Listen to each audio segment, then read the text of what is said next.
Division de fractions. Bonjour, bonjour. Donc, dans une vidéo récente, ce qu'on a fait, c'est qu'on a regardé comment on faisait pour multiplier des fractions ensemble. OK? Et puis là, aujourd'hui, ce qu'on essaie de faire, c'est de diviser deux fractions. Malheureusement, la division, c'est pas mal plus compliqué, c'est pas mal plus difficile. OK? On a de la misère à se représenter exactement ce que ça veut dire, une division de fraction. Donc, ce qu'on va faire à la place, c'est qu'on va transformer, on va trouver une façon de transformer une division de fraction en multiplication.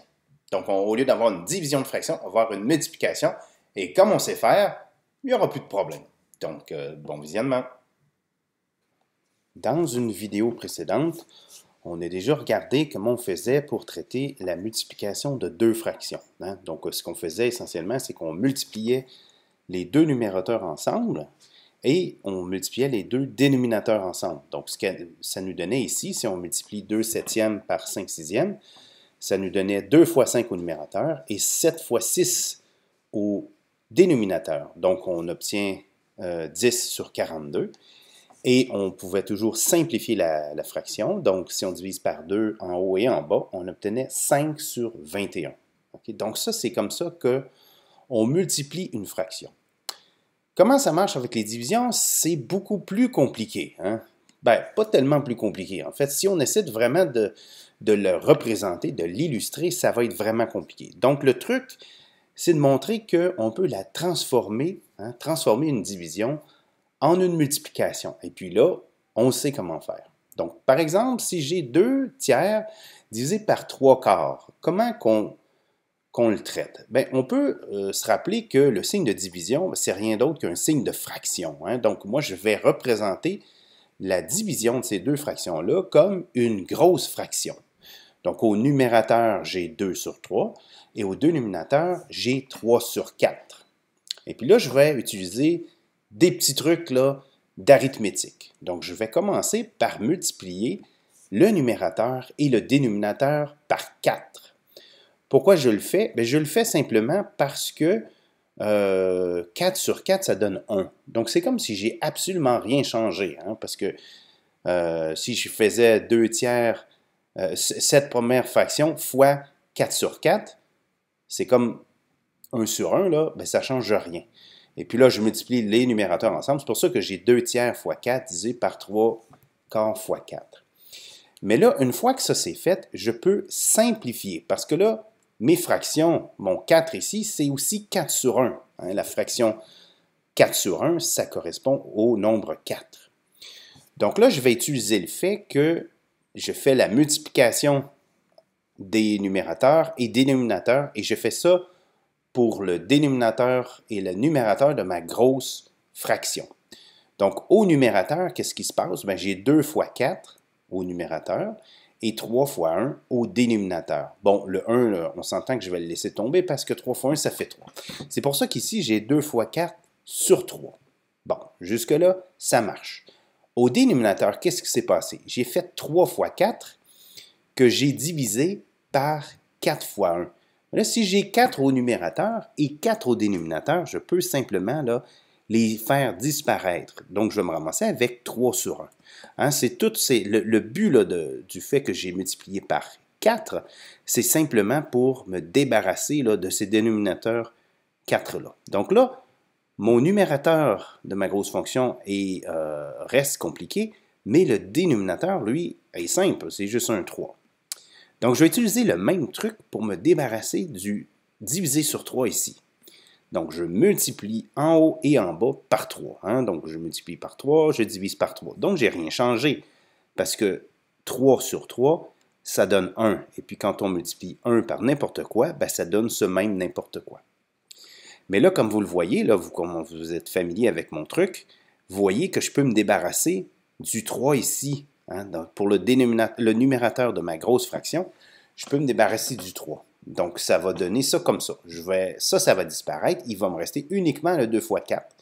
Et au dénominateur, je n'ai pas eu le choix de mettre le 3 au dénominateur parce qu'il fallait que ça donne 1. Là. Donc, 3 sur 3, ça donne 1. C'est pour ça que j'ai le 3. Mais il reste que le résultat final est assez simple. C'est 2 fois 4 sur 3 fois 3. Donc, j'avais une division, c'est devenu une multiplication. Alors, à quoi ça correspond, ce 2 fois 4 sur 3 fois 3? Bien, ça correspond au produit de fraction 2 sur 3 fois 4 sur 3. Donc, vous regardez ça ici et ça ici, ça se ressemble, hein? La première fraction, elle est identique. Bon, il y a le signe de division qui s'est transformé en multiplication, et il y a la deuxième fraction qui a été simplement inversée, c'est-à-dire que ce qui est en haut, ça s'est rendu en bas, puis ce qui est en bas, c'est rendu en haut. Mais vous voyez que à partir de là, je peux résoudre mon problème, parce que ce que j'ai, je suis familier, c'est une multiplication. Hein. Je vais faire 2 fois 4 au numérateur, 3 fois 3 au dénominateur, ça va donner 8 sur 9. Maintenant, si je le faisais là, de façon générique, là, donc je prends pour n'importe quelle fraction, ben, comme je ne connais pas les nombres, je vais leur donner des valeurs là, symboliques. Donc, je vais appeler A sur B la première fraction et C sur D la seconde. Donc là, je fais la division A sur B divisé par C sur D. Donc, on va faire le même truc, exactement le même truc, sauf qu'au lieu d'avoir des nombres, ben, j'ai des lettres. Donc, je fais une méga grosse fraction, c'est A sur B sur C sur D. Et puis là, je vais venir me débarrasser du dénominateur ici. Donc, je vais multiplier par D des deux côtés, c'est-à-dire en haut et en bas. Hein, donc, je n'ai rien changé si je fais ça. Mais ça me permet d'enlever ici le D. Une fois que c'est fait, il me reste A fois D sur B au numérateur et il me reste un C au dénominateur. Bon, et là, je fais le même truc pour me débarrasser du B ici qui est au numérateur. Donc, je fais B sur B fois ma fraction. Donc, je multiplie par B au numérateur. Les B peuvent disparaître, puis il va me rester seulement le A fois D. Donc, le résultat, c'est A fois D sur B sur C. Et ça, c'est simplement là, la même chose qui s'est produite ici. Donc, la division, OK? Je prends la première fraction, j'ai transformé la division en multiplication, et la deuxième fraction a simplement été inversée. Et ça, c'est quelque chose qu'on connaît, c'est simplement une multiplication de fraction. Donc, on résume ici la méthode. Donc là, je vous ai essayé de vous expliquer là, précédemment d'où ça vient. Là, à partir de là, maintenant que vous savez que ça marche, on va pouvoir simplement l'utiliser sans trop se poser de questions. Donc, comment ça marche? J'ai une division de fraction qui se transforme en une multiplication de fraction. Donc, le truc, c'est que je prends la première fraction et elle reste pareille. Donc, ça, il n'y a rien de changé. Ça reste identique. Le signe, OK, de division change et devient un signe de multiplication. Et la deuxième fraction, elle, vous voyez, elle se trouve inversée. Le 4 qui est en haut s'en va en bas. Le 7 qui est en bas s'en va en haut. C'est aussi simple que ça. Donc, on garde la même chose, on change le signe et on inverse la deuxième fraction. Donc, dans notre cas ici, ben, j'ai 2 cinquièmes fois 7 quarts à la fin. Ben, ça fait simplement 2 fois 7, 14 sur 5 fois 4, 20. 14 sur 20 se simplifie, ça devient 7 sur 10. Donc, ma division donne 7 sur 10. Ensuite, maintenant, on a la division par un entier. Donc, pourquoi je le présente? C'est parce que des fois, on ne se rend pas compte que même un nombre entier, on peut toujours l'écrire comme une fraction. En effet, ici, si j'ai 4 neuvièmes divisé par 2, ben, ça fait 4 neuvièmes divisé par 2 sur 1, hein, parce que 2, c'est la même chose que 2 sur 1. Donc là, on peut utiliser notre truc. Hein, on garde la première fraction. On change le symbole de division par un symbole de multiplication.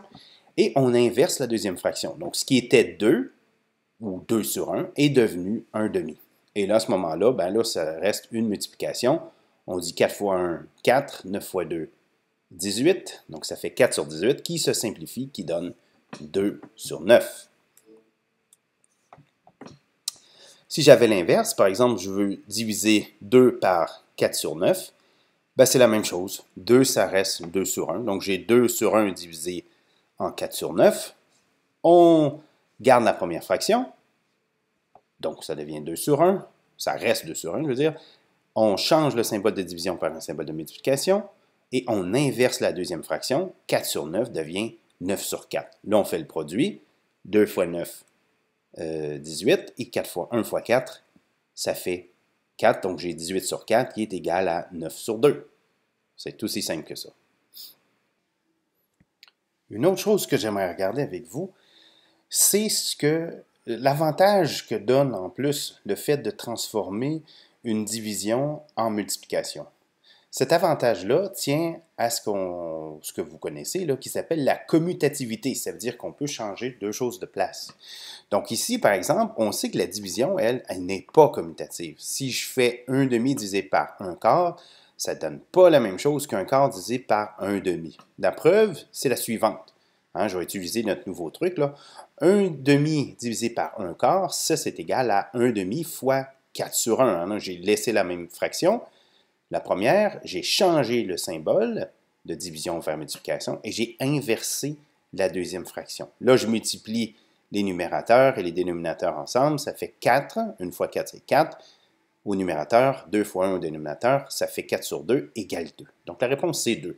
Si je fais l'autre maintenant, 1 quart, hein, c'est comme je vous dis, là, j'ai inversé la fraction.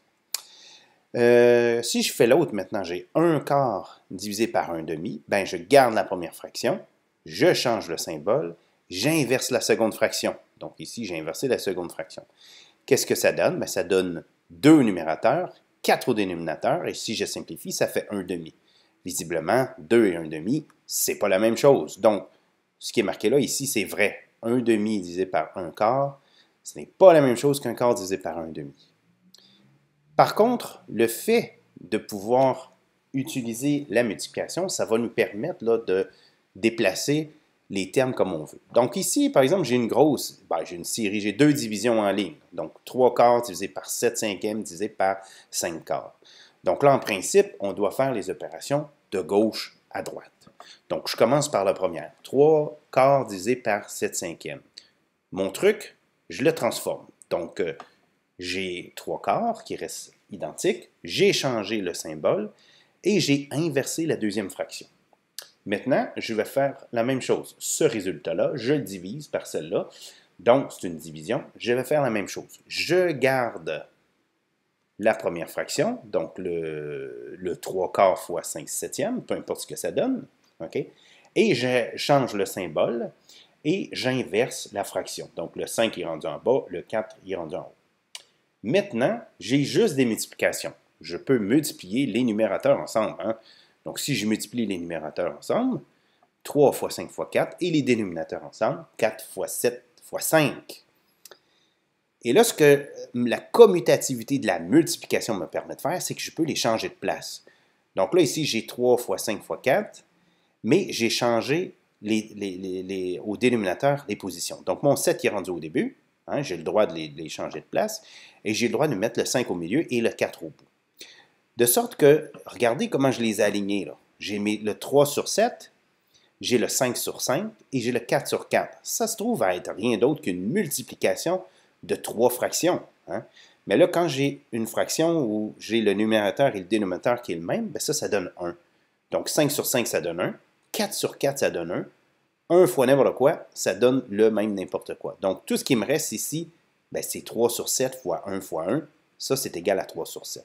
Donc, vous voyez, ça a été possible uniquement parce que j'ai été capable de transformer ma division en multiplication et ça va être très utile par la suite. Donc, pour résumer, quand on veut faire une division de fraction, on doit d'abord garder la première fraction intacte. Ensuite, on remplace le symbole de division par un symbole de multiplication. Puis, on inverse la deuxième fraction avant d'effectuer la multiplication de fractions. Et finalement, ben, si il y a lieu, on doit évidemment simplifier la fraction là, résultante.